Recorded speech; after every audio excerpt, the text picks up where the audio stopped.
दिया गया था। इसी वजह से ये ताल कि ये महाविकास आघाड़ी कहते हैं, MVA, लेकिन अब साबित हो गया कि ये महावसूली आघाड़ी है, MVA। और इनका कॉमन मिनिमम प्रोग्राम क्या है? CMP is collect money through police. Police के द्वारा पैसे इकट्ठा करो, लूटो और वसूली करो। यही ये महाराष्ट्र सरकार का एकमात्र कार्यक्रम चल रहा है और इसीलिए सब दल इकट्ठा है। पिछले 30 दिनों में क्या क्या हुआ सामने हमारे? पहले तो 2 साल पहले वाजे को, 2-3 साल पहले वाजे को रीइंस्टेट किया और फडणवीस जी ने कहा कि ठाकरे जी का आग्रह था और परमवीर ने उसको रीइंस्टेट किया। दुनिया में सब प्रकार लोगों ने देखे, लेकिन पुलिस ही बम रखती है ये कभी नहीं देखा। ये भी मुंबई ने देखा कि पुलिस ही गाड़ी जिसकी चोरी हुई ऐसी कंप्लेंट है वो ले जाते, उसी में बम रखते। तो पुलिस को बम रखते पहली दफा देखा। फिर जिसकी गाड़ी थी उसकी हत्या होती है। हत्या किस इरादे से हुई वो तो अब सामने आएगा। फिर बीच में परमवीर सिंह की चिट्ठी आती है, फिर एक जज की कमेटी नियुक्त होती है, रश्मि शुक्ला का रिपोर्ट आता है, फिर CBI जांच शुरू होती है, अनिल देशमुख का इस्तीफा होता है, NIA की इंक्वायरी चली रही है, वाजे की गाड़ियां और कलाकारियां रोज नए खुलासे हो रहे हैं और अब वाजे का पत्र आ गया। पहले मैं ये जरा समझाना चाहता हूं कि वाजे और शिवसेना का रिश्ता क्या है, जरा आप दिखाइए।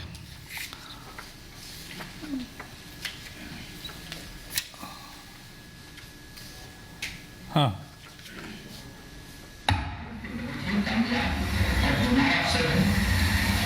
इन्वेस्टिगेशन करने में बहुत ही होशियार अधिकारी है।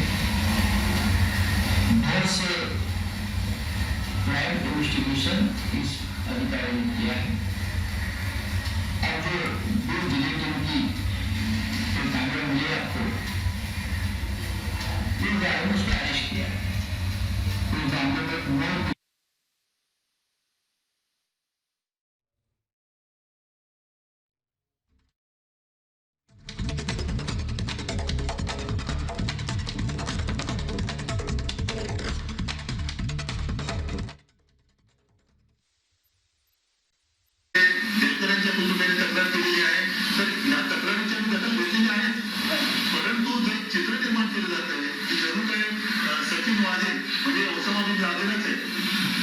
बस मुख्यमंत्री 11 मार्च को कहते हैं कि सचिन वाजे ओसामा बिन लादेन नहीं है, सर्टिफिकेट दे रहे। 14 मार्च को संजय राउत कह रहे गिरफ्तारी के बाद कि एक होनहार, काबिल, कामयाब, इंटेलिजेंट इन्वेस्टिगेटिंग ऑफिसर को तकलीफ दी जा रही है। यानी जिसके बारे में अब इतना सारा खुलासा हुआ है उसके लिए इनका समर्थन कर रहे थे आखिरी दम तक। ये क्यों कर रहे थे? कि कहीं सच्चाई ना उगाले, सचिन वाजे कहीं सच न बोले और उसके लिए उसका समर्थन उसके जेल जाने के बाद भी शिवसेना नेता कर रहे थे। फिर अब सचिन वाजे का पत्र आया। पत्र में तो कोर्ट को दिया है और उसमें तो जो आरोप लगे हैं वो बहुत ही संगीन है। महाराष्ट्र के गृह मंत्री के बारे में उसमें लिखा है कि 1650 बार और रेस्टोरेंट से 3-3, साढ़े 3 लाख रुपए वसूल करने का उन्होंने उनको बताया। वाजे को रीइंस्टेट करने के लिए, रीइंस्टेट को निकालने वाले थे तो निकालने नहीं चाहिए, न निकाले, इसके लिए 2 करोड़ रुपए मांगे। अनिल परब के बारे में उसमें लिखा है कि जुलाई अगस्त 2020 में उन्होंने अपने बंगले पर बुलाया और मुंबई में एक बड़ी स्कीम चल रही है भिंडी बाजार में रीडेवलपमेंट की। तो रीडेवलपमेंट के स्कीम के ट्रस्टियों की एक कंप्लेंट थी, तो उनको बुलाओ बोले और कंप्लेंट का निमित्त से 50 करोड़ उनसे मांगो। वसूली के सिवा कुछ है ही नहीं उसमें। जनवरी 21 में बुलाया, उन्होंने कहा मुंबई कॉरपोरेशन के जो कॉन्ट्रैक्टर है जिनके खिलाफ कंप्लेंट है, ऐसे 50 कॉन्ट्रैक्टर है, उनको बोलो कि या तो कार्रवाई बहुत आगे जाएगी, नहीं तो 2-2 करोड़ रुपए दे दो, तो 100 करोड़।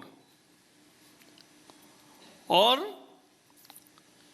इलीगल गुटखा, अगर इलीगल ट्रेड कोई भी चलता है तो उसको पकड़ना राज्य सरकार का काम होता है, लेकिन ये पकड़ने की बात नहीं कर रहे हैं, कह रहे हैं कि उनको बुलाओ और उनसे 100 करोड़ ले लो।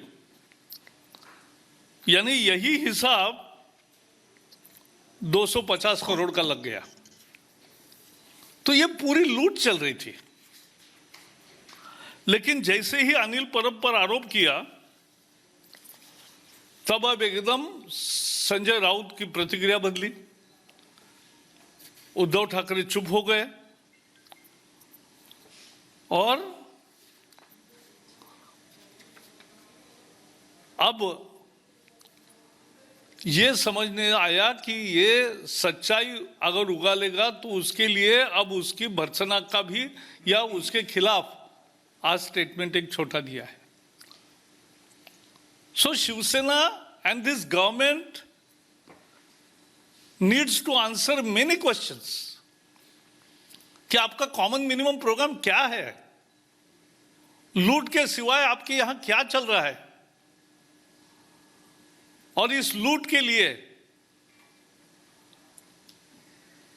अगर आप सत्ता में आए हैं तो जनता को भी अपनी ताकत दिखानी पड़ती है। आप समझ लीजिए, यह अलायंस चुनाव में जीतकर नहीं आया है। चुनाव में तो भारतीय जनता पार्टी और शिवसेना अलायंस थी। शिवसेना के सभी उम्मीदवार मोदी जी का फोटो लगाकर चुन के आए और बाद में वोटर से गद्दारी करते हुए वो मोदी विरोधकों से जाकर मिले। तो इसलिए इनको चुनाव में लोगों ने जिताया नहीं है। 2 पराजित पार्टियों के साथ हमारे साथ जो लड़ रहे थे, साथ में हमारे लड़ रहे थे, वो वहां जाकर मिले। ये महाराष्ट्र ने कभी नहीं देखी ऐसी गद्दारी हुई, क्योंकि इनका कार्यक्रम ही एक था, लूट करो। और इस लूट के लिए ये सब चल रहा है, यह हमें समझना चाहिए। और इसलिए मैं मांग करता हूं कि महाराष्ट्र के सरकार को अब सत्ता में रहने का जरा भी अधिकार नहीं है, उनको तुरंत इस्तीफा देना चाहिए। और क्या दिखाएंगे दिन?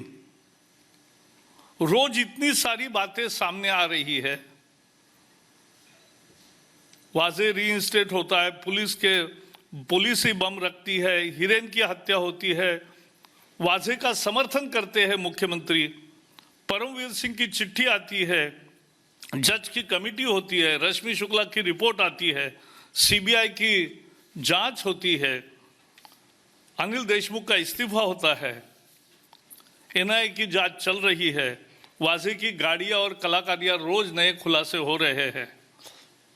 और अब वाजे का पत्र आया कोर्ट को दिया हुआ, उससे ये इस अलायंस का चरित्र सामने आया कि ये क्या है अलायंस।